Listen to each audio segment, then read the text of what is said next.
pourquoi avoir décidé de changer de cap? Pourquoi avoir décidé de changer d'opérateur? Tout à fait. Bon, je pense qu'il y avait, et je ne veux pas entrer dans ce genre de détails, mais je pense qu'il y avait à un certain moment dans l'équipe qui nous a précédé une évaluation, que ce soit une évaluation de la qualité du titre même, de la procédure elle-même. Je pense que nous avons tous à un moment fait l'expérience justement d'essayer d'avoir un passeport et d'avoir eu à attendre très longtemps, payer plus que ce qui était prévu, mais aussi l'expérience malheureusement d'être muni, si vous voulez, d'un titre de voyage qui ne répondait pas toujours aux standards internationaux et qui parfois compliquait les choses. Et ça, pour le Congolais lambda, tout comme pour les officiels congolais. Et donc, à mon avis, c'est ce qui a certainement animé une réflexion pour dire est-ce qu'on peut faire mieux? Et c'est justement la raison d'être de tout gouvernement. Nous devons avoir cette ambition de faire mieux pour nos concitoyens. Même si certains peut-être sont maintenant un peu nostalgiques de comment les choses se passaient avant, nous sommes dans une logique d'améliorer les choses. Et donc c'est de là que l'initiative est venue de lancer un appel d'offres international. Et suite à cela, si je ne me trompe pas, c'était en 2022, suite à cela, donc une procédure tout à fait transparente. Suite à cela, le prestataire actuel a été retenu comme celui qui répondait, si vous voulez, aux attentes de la République et donc avec lequel la République a signé un contrat en 2023. Contrat donc dont nous avons hérité et nous nous sommes inscrits évidemment dans la continuité de l'action gouvernementale, mais aussi dans la continuité d'une action gouvernementale qui répond à toutes les attentes et à toutes les exigences. Ça veut dire que conformément à la loi des PPP, nous avons analysé ce contrat que nous avons hérité, nous l'avons soumis aussi à l'approbation de son Excellence Madame la Première ministre et nous avons publié le contrat. Donc il n'y a aucun secret, il n'y a aucune aucun favoritisme. Aucun favoritisme. Et justement, nous avons quand même fait l'effort de réanalyser ce contrat-là pour nous assurer justement que cette continuité-là était en bonne et due forme et correspondait aussi à toutes les attentes et à toutes les exigences de la loi des PPP. Quelles sont ces attentes, Madame la ministre, que le prestataire Dermalog a rencontré? Je rappelle que le contrat est de 5 ans, 48 millions de dollars. Quelles sont les garanties que Dermalog apporte à la RDC? Bon, je pense que tout d'abord, les garanties sont le fait que Dermalog est un prestataire qui fournit ce genre de service dans beaucoup d'autres pays. Donc, la RDC n'est pas le premier cas. J'ai eu l'occasion de visiter le siège de Dermalog à Hambourg et d'avoir une visibilité, si vous voulez, de leur champ d'action qui est quand même relativement diversifié, que ce soit au niveau du continent africain, en Asie, en Amérique latine. Et donc, ils viennent avec toute une expertise, si vous voulez, dans ce genre de solutions, non seulement pour les passeports, mais pour les pièces d'identité et toute autre sorte de documents. L'autre aspect, c'est encore une fois l'expérience dans un processus qui est dématérialisé, qui nous permet justement de gérer la question des passeports avec une plus grande transparence, un captage des recettes beaucoup plus direct, mais aussi une protection justement de nos concitoyens qui, eux, ne doivent plus s'exposer, si vous voulez, à des démarches telles que c'était le cas par le passé, qui peuvent payer directement au guichet de la banque, qui peuvent payer avec carte crédit, etc.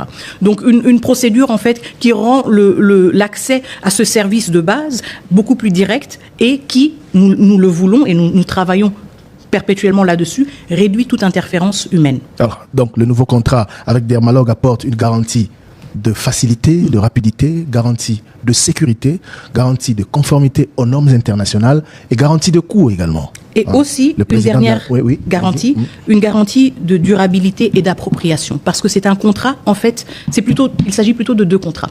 Donc on a le contrat pour la production des passeports, tel que c'est le cas maintenant, mais il y a aussi un deuxième contrat de Dermalog qui prévoit. L'autre aspect, c'est encore une fois l'expérience dans un processus qui est dématérialisé, qui nous permet justement de gérer la question des passeports avec une plus grande transparence, un captage des recettes beaucoup plus direct, mais aussi une protection justement de nos concitoyens qui, eux, ne doivent plus s'exposer, si vous voulez, à des démarches telles que c'était le cas par le passé, qui peuvent payer directement au guichet de la banque, qui peuvent payer avec carte crédit, etc.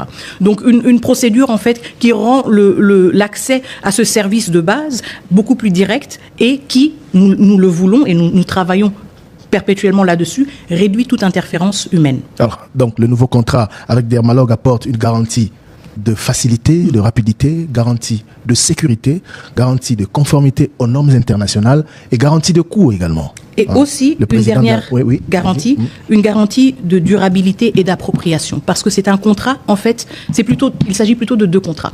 Donc on a le contrat pour la production des passeports, tel que c'est le cas maintenant, mais il y a aussi un deuxième contrat de Dermalog qui prévoit l'installation d'une imprimerie en République démocratique du Congo. Et donc nous nous projetons aussi dans une logique beaucoup plus durable, où nous ne restons pas dans une logique où nous avons un prestataire qui vient avec son équipement, qui vient avec ses équipes. Non, nous nous approprions les connaissances, la technologie et nous dotons la République et ceux qui viendront après nous pour servir la République des infrastructures nécessaires pour une continuité de ce service de manière beaucoup plus autonome au niveau de la République.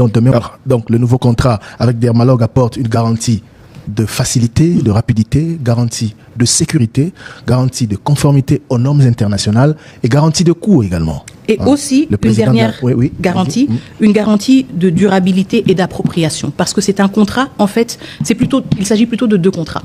Donc, on a le contrat pour la production des passeports, tel que c'est le cas maintenant, mais il y a aussi un deuxième contrat de Dermalog qui prévoit l'installation d'une imprimerie en République démocratique du Congo. Et donc, nous nous projetons aussi dans une logique beaucoup plus durable, où nous ne restons pas dans une logique où nous avons un prestataire qui vient avec son équipement, qui vient avec ses équipes. Non, nous nous approprions les connaissances, la technologie, et nous dotons la République et ceux qui viendront après nous pour servir la République des infrastructures nécessaires pour une continuité de ce service de manière beaucoup plus autonome au niveau de la République. Donc demain, on peut espérer, en des termes simples, que la République démocratique du Congo imprime elle-même, produise elle-même son passeport. Tout à fait.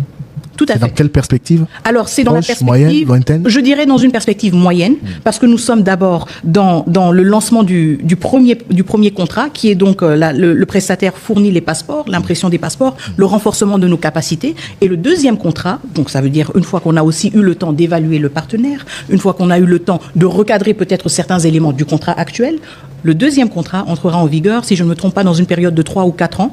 Et celui-ci prévoit justement l'installation d'une imprimerie et qui permettra donc à la République démocratique du Congo de se doter elle-même sur place. Tenue par des Congolais. Tenue par des Congolais. Parce que beaucoup de nos compatriotes se posent la question de savoir pourquoi la plupart de nos imprimés de valeur sont produites ailleurs ou par d'autres. Tout à fait. Et c'est pour cela que j'insiste sur la continuité de l'action du gouvernement, justement.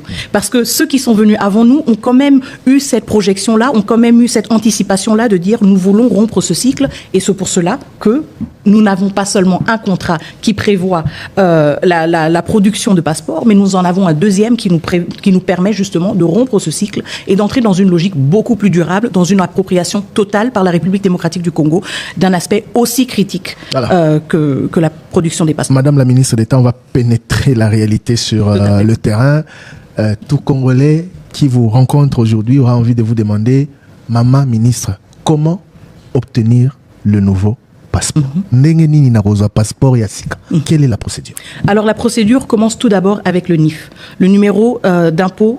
Le numéro d'identité fiscale, excusez-moi.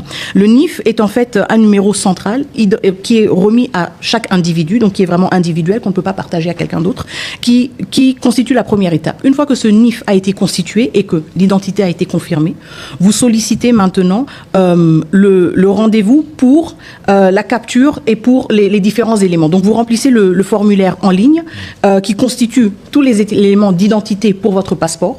Vous obtenez votre rendez-vous pour aller à l'ANR, parce qu'encore une fois, il s'agit de quelque chose d'extrêmement sensible. Nous avons parlé de la sécurité. L'ANR, vous vous présentez à l'ANR pour confirmer l'identité, donc pour l'identification.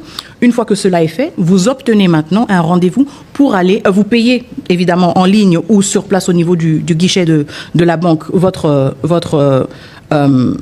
vos 75 $. Excusez-moi, madame, vous allez un peu vite là, parce qu'on est en train d'expliquer ou de réexpliquer la procédure aux auditeurs. Mais ne donnez pas ce pouvoir à quelqu'un d'autre. Donc, vous remplissez le formulaire avec l'identité, tous les éléments liés à l'identité. Ensuite, vous payez le passeport, 75 $. 75 $ à la banque. Payez à la banque, au guichet de Equity, ou vous payez en ligne, ou vous payez avec Airtel Money ou M-Pesa, la téléphonie mobile. Une fois que vous avez fait cela, vous vous rendez au niveau de l'ANR pour l'identification. Avec votre récépissé ou votre preuve de paiement. Tout à fait. Ouais. Parce que l'ANR doit justement, on ne peut pas tous y aller, il doit y avoir un système de filtrage qui montre que la personne a complété telle et telle étape, elle est prête à être accueillie à la prochaine étape. Et donc l'étape de l'ANR confirme encore une fois votre identité, et une fois que cela est fait, elle donne le feu vert et vous procédez à la capture.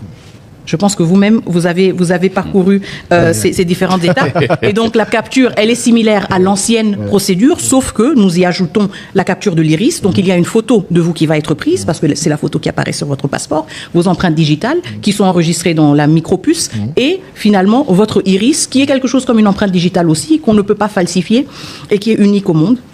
Tout cela est capturé au niveau des centres de capture différents, que ce soit à Kinshasa, en province ou dans les ambassades. Une fois que cette capture a été faite, nous passons donc à l'impression. Vous attendez votre rendez-vous pour récupérer votre passeport au centre dans lequel vous avez fait votre capture. Et vous allez... Encore une fois, nous avons fait une sélection rigoureuse des personnes qui animent nos centres et eux ont cette responsabilité et ce mandat-là.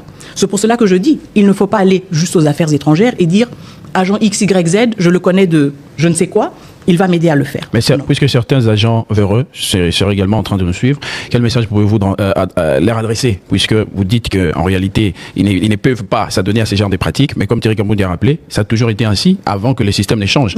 Une personne qui a besoin d'un passeport, contacter quelqu'un qui travaille aux affaires étrangères pour lui faciliter la tâche. Nous sommes au service de la population congolaise. Et quand on est au service de la population congolaise, on respecte les règles, on respecte les lois. Et c'est ce que j'attends de tous les agents.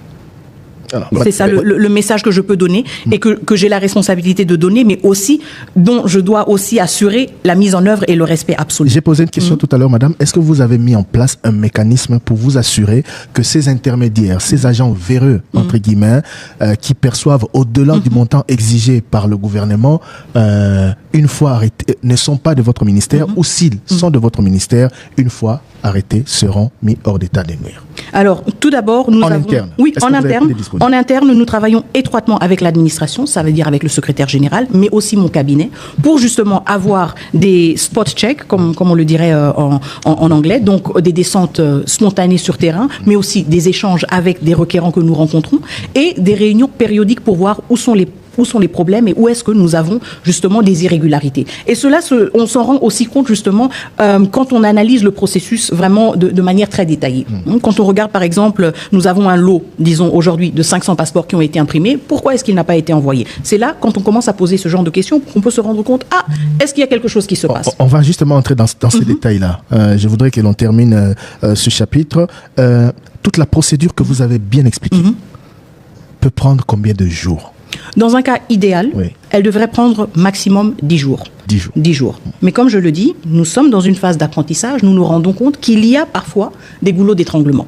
Je rappelle aussi une chose, et ça, je ne veux pas me dédouaner d'une responsabilité quelconque, mais c'est un processus aussi complexe. Pourquoi? Parce qu'il n'est pas uniquement entre les mains des affaires étrangères. On a parlé du NIF, qui est le point de départ, mais qui est au niveau de la DGI. On a parlé de l'ANR, et donc on parle en fait de plusieurs intervenants qui ont un rôle à jouer. Et donc, notre responsabilité, c'est de prendre le recul nécessaire avec ces intervenants-là et d'essayer d'identifier où est-ce que on a des blocages. Parlons justement de la réalité sur le terrain. Le point des goulons d'étranglement évoqué par madame, vous avez parlé de l'ANR, c'est effectivement un goulon d'étranglement. Nous avons eu des témoignages des gens. Il a déposé le dossier, on lui demande de donner $10, puis $10 de suivi. Après, le suivi qui devait faire 10 jours a fait 20, 30. Est-ce qu'à votre niveau, même si ce n'est pas vous qui gérez directement ces services, que pouvez-vous faire ou qu'avez-vous déjà fait pour que ces goulons d'étranglement cessent d'étrangler? Alors, avant même le lancement du passeport, nous avons toujours travaillé en équipe multidisciplinaire. Donc, ça n'a jamais été un projet uniquement des affaires étrangères où on a dit plus tard, il y a l'ANR aussi, il y a la DGI aussi. Et donc, je pense que nous avons déjà établi un esprit de corps, un esprit d'équipe dans cette équipe constituée des affaires étrangères, évidemment, mais aussi du ministère des Finances, de la DGI et du ministère de l'Intérieur et de l'ANR.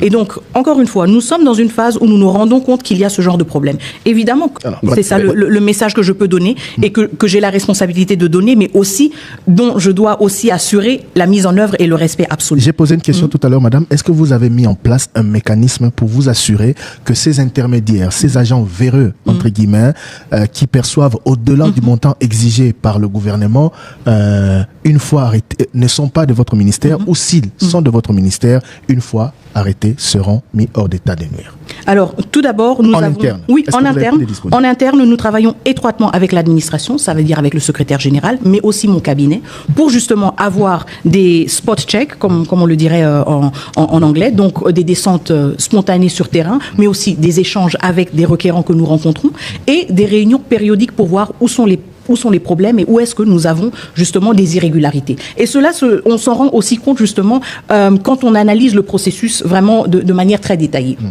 Les premiers à avoir obtenu ce nouveau passeport, j'en fais partie, ont été très vite pris en charge. Mais depuis, il y a tout le temps des problèmes de connexion. Je suis passé par votre centre qui se trouve, ou le point de capture qui se trouve au centre culturel sur le boulevard Triomphal, avant-hier, mais c'était un monde fou, impatient, certains qui attendaient depuis des jours qui ont été appelés, mais qui n'ont toujours pas été capturés. Il y en a d'autres qu'on appelle aujourd'hui, puis qui doivent revenir demain. Qu'est-ce qui se passe exactement au niveau de la capture? Au niveau de la capture, comme vous le dites, c'est le défi technique. Donc, comme vous le dites, on se rend compte que nos centres sont beaucoup plus sollicités et donc que nous devons accroître nos capacités techniques, y compris au niveau de la connexion, mais aussi, justement, dans une ville comme Kinshasa, où beaucoup de nos concitoyens ont dû attendre très longtemps pour les passeports, on se rend compte aussi qu'il y a maintenant une hyper sollicitation, si vous voulez, de ce service, et ça veut dire qu'à notre niveau, nous devons davantage décentraliser l'accès au passeport. Connexion ZAT. Il y en a qui attendent des jours pour que la connexion soit rétablie. Qu'est-ce qui se passe? Donc justement, comme vous le dites, il y a soit des soucis de connexion, soit des soucis d'électricité, et donc des ruptures qui veulent dire que justement la capture devient de plus en plus difficile et on accumule, si vous voulez, des personnes qui attendent. Et comment vous les résolvez? Justement, donc voir comment nous pouvons augmenter nos débits en termes de connectivité ou de connexion Internet, et aussi mieux identifier quels sont les problèmes spécifiques au niveau des centres. Donc voir avec les chefs de centre quels sont les problèmes particuliers, pourquoi est-ce qu'il y a justement des problèmes de connexion, est-ce que c'est un problème d'électricité, est-ce que cela veut dire que nous devons doter nos centres de groupes encore plus performants, parce que justement nous avons des groupes comme backup, mais peut-être que cela ne suffit pas, et c'est justement dans cette logique-là qu'on doit voir comment on accroît la capacité. Ce sont des problèmes que vous avez déjà pris en charge, ou ce sont des problèmes qu'on vous expose et vous êtes en train d'examiner comment les prendre en charge? Ce sont des problèmes que nous identifions au fur et à mesure et auxquels nous trouvons des solutions au fur et à mesure. Tel que là. Parce que comme vous l'avez dit vous-même, au début, la capture se passait sans problème quelconque. Donc vous voyez, avec l'afflux justement, on se rend compte que ce qui a été prévu n'était pas là. Parce que l'autre option serait de dire, bon, et on reste comme ça, et bonne chance à tout le monde et aux uns et aux autres. Donc je pense que moi je préfère plutôt mettre l'emphase sur le fait qu'on apprend et on ajuste le plus vite possible et qu'on recalibre. Surtout que le souci ici, c'est qu'on ne retombe pas sur les mots du passé. Justement. Qui ont un peu détruit l'image du ministère des Affaires étrangères au sujet de la délivrance des passeports. Alors, pour avancer sur cette question, qu'est-ce que vous pouvez passer comme message à tous ces compatriotes qui attendent la capture, qui sont au stade de la capture, qui attendent et qui rencontrent toutes ces difficultés? Vous leur dites quoi pour les rassurer? Je leur dis tout d'abord qu'ils ont ma pleine compassion. Et mon entière compréhension pour leur frustration. Parce que ce sont des citoyens qui ont payé leur argent pour lequel ils ont travaillé, et ils attendent un service, et notre responsabilité en tant que gouvernement, c'est de servir le peuple. Donc pour cela, d'abord, nous présentons nos excuses. Le deuxième point, c'est justement que le ministère des Affaires étrangères est en train de travailler et n'arrête pas de travailler pour trouver des solutions à ces défis. Pour trouver des solutions immédiates, mais aussi des solutions à long terme. Pourquoi? Parce qu'encore une fois, nous avons la détermination de faire les choses mieux, d'être au service de la population, et comme vous le dites si bien, pour éviter de retomber dans des mauvaises habitudes.